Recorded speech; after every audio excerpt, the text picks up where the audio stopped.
The island nation of Japan boasts some of the most beautiful natural landscapes in the world, containing a mix of mountains, grasslands, forests, and much more. One of the key geographic features that sustained life across this string of islands was rivers. The constant freshwater flow was among the greatest gifts for the many residents who called these islands home.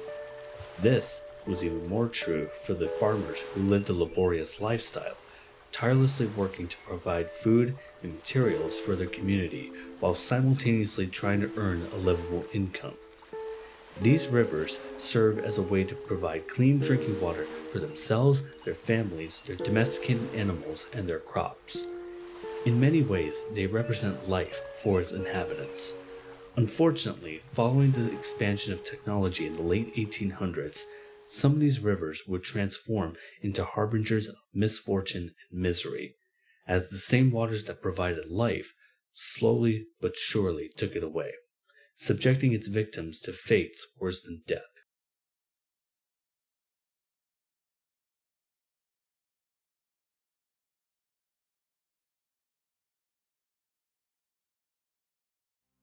From 1868 to 1912, Japan underwent a political revolution known as the Meiji Restoration, which resulted from a coup d'etat that saw the last shogun being overthrown. The new era was characterized by increased modernization, especially in the industrial sector, which was the main source of raw materials necessary for national defense, such as copper and zinc. Mining companies began to increase production greatly following several conflicts, such as the Russo-Japanese War, the Sino-Japanese War, and both World Wars. In the case of World War II, Japan suffered greatly during its tail end, when the United States dropped 2 atomic bombs on the cities of Hiroshima and Nagasaki, resulting in the deaths of hundreds of thousands of people and prompting the nation's surrender. After the war's culmination, Japan intended to divert industrial production towards meeting the needs of the local population. Bolstered by significant investment rates, the industrial sector kept on growing. However, due to the increased mining activity and the crude, disorganized disposal of waste byproducts, the effects of environmental degradation escalated over several years and became more pronounced when medical professionals began reporting an influx of patients complaining of new pains and physical abnormalities previously unknown to medicine.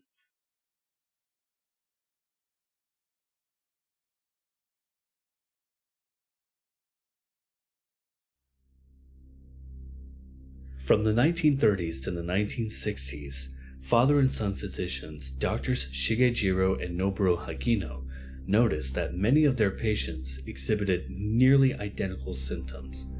Many of their patients reported severe pain in their bones, joints, and kidneys. The bone pain was later attributed to a condition called osteomalacia, which softens bones to the point where minor trauma is enough to cause fractures. Those afflicted with the condition were in such great levels of pain that the mystery disease was named Itai-Itai disease, which roughly translates to it hurts, or ouch, ouch. Given the plethora of illnesses and disorders that can bring severe pain to those unfortunate enough to contract them, having to call this particular ailment ouch, ouch paints a morbid picture of how grim the symptoms and quality of life truly were. After having their patients answer some questions to the best of their ability, the physicians discovered that those afflicted with this mysterious illness resided near the Jinzu River. They also found out that the patients were all from farmers' families. Located in the Toyama Prefecture, the Jinzu River played a crucial role in the livelihoods of the farmers, as it provided water for drinking and other daily uses, a source for fishing, and irrigation for rice cultivation. The latter was perhaps the most significant, as rice made up a majority of the farmers' diet. Further up the Jinzu River was the Kamioka mine, owned and operated by the Mitsui Mining and Smelting Company. As a direct result of modernization and a demand for raw materials during Japan's several conflicts, activity in the mines increased to satisfy wartime demands. But it was not only valuable materials whose output increased, waste products did as well. Both physicians theorized the waste disposed from this mine was what caused the new sickness. To test their theory, they conducted a medical investigation that sought to test the water and crops to determine what caused this strange illness. Results from the test showed the river contained high levels of heavy metals such as mercury, lead, and arsenic, which, although very deadly in high levels, were not believed to be cause of Itai-Itai. It was not until the rice crops were tested that the case broke wide open.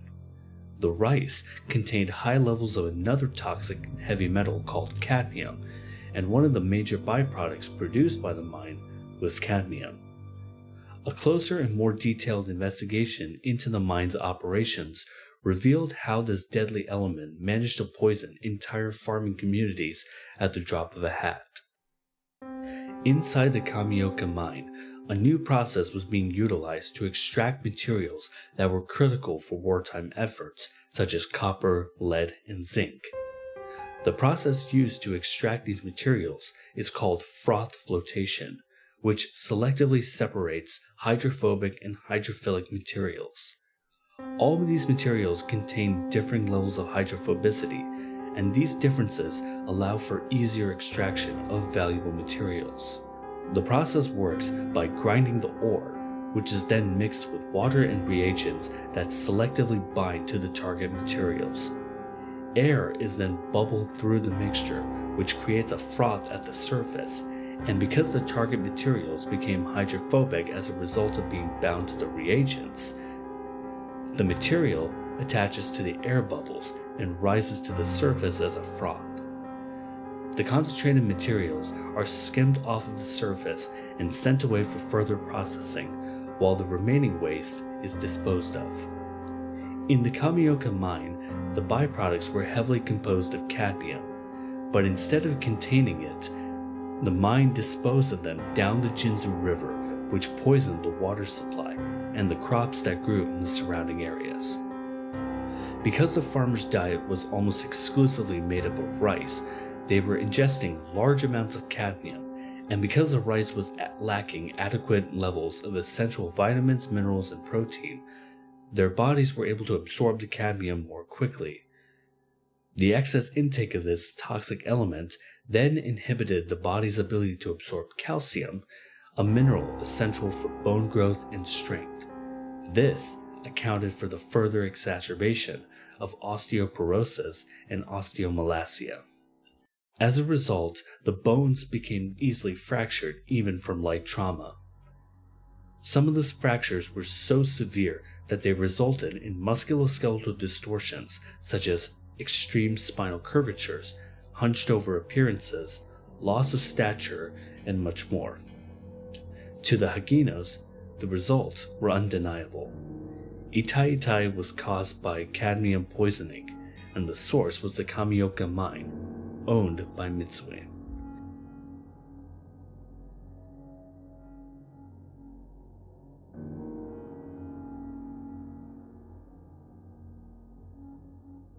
In 1968, farmers afflicted with Itai-Itai and their families sued the Mitsui company. In 1971, after a lengthy trial, the Toyama District Court ruled in favor of the plaintiffs, holding the Mitsui company liable for the damages caused by the cadmium pollution. The company attempted to file an appeal a year later, but after being denied one, they agreed to pay for the medical care of those who had been affected and imposed new water quality tests. They also agreed to remediate the mine to prevent more water and soil contamination and slow the spread of cadmium. All water and solids were to be separated and processed before leaving the mine to ensure safety standards. Today, Itai-Itai has not made any resurgence due to a combination of strict environmental health standards placed by the Japanese government alongside improved nutrition programs. Although Itai-Itai profoundly reshaped Japan's pollution, air, and water quality standards, it was only one of 4 events whose environmental impacts called for such changes. I plan to discuss these events in further detail in the future, but for now, here is a brief synopsis of each event. In the city of Yokkaichi, located in the Mie Prefecture, petrochemical companies were releasing large amounts of pollutants into the air. Amongst the slew of pollutants was sulfur dioxide, which was identified as the main cause of chronic asthma, bronchitis, emphysema, and other pulmonary diseases in the local population. Much like the Mitsui Company, the petrochemical companies responsible for these ailments were taken to court and successfully held liable for the damages done to the local communities, and changes were made in the industrial processes to prevent widespread pollution. The last 2 events, despite occurring more than 1,000 kilometers apart, were rather similar in terms of the cause, the geographic feature that was affected, and last but certainly not least, the environmental impact it had. The first of these events was called the Minamata disease, which occurred in Minamata Bay, located in the Kumamoto Prefecture. Much like Itai-Itai, residents who lived near the bay suffered severe and painful symptoms. But instead of affecting the kidneys and bones, Minamata affected the brain and the nervous system, resulting in conditions such as muscle weakness, lack of voluntary control and coordination of muscle movements known as ataxia, and in more extreme cases, paralysis and eventual death. Also similar to Itai-Itai, those who got the disease did so by eating foods that contained large amounts of heavy metals, in this case, mercury, found in fish that lived in the bay. Industrial wastewater from a nearby chemical factory was released into the bay, and the mercury became biomagnified when the local population ate the fish. Years later, a similar event would take place on the Agano River, located in the Niigata Prefecture. Almost identical to the Minamata case, a nearby chemical company dumped mercury-laden wastewater down the river, contaminating the local fish supply that fed its residents. Just like those who lived near Minamata Bay, those who ate the fish in the Agano River would suffer the same neurological problems. To reflect the similarities, authorities would label this event as the Niigata-Minamata disease.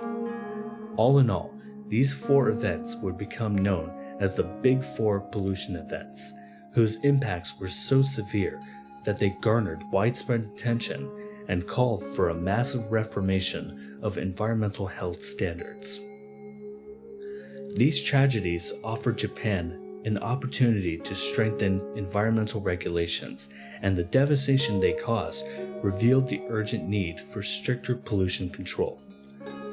In response, the nation implemented more rigorous standards to protect public health and natural resources.